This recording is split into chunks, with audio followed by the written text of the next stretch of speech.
फातिमा बाबर जो बड़े दर्द भरे अंदाज में आपके सामने चंद दर्द भरी बातें कर रही थी। अब इसके बाद मैं आप लोगों का रिस्पॉन्स चाहूँगा,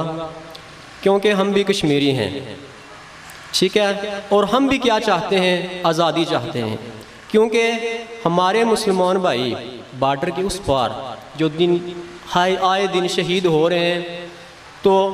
अगर हम उनके साथ इजहार यकजहती करेंगे, यहाँ पे उनके लिए नारे लगाएंगे, तो ये उनके लिए हौसला अफजाई की बात होगी। तो आप लोगों ने जवाब देना है, हम क्या चाहते है, हक हमारा हम छीन के लेंगे, मेरे मौला दे दे,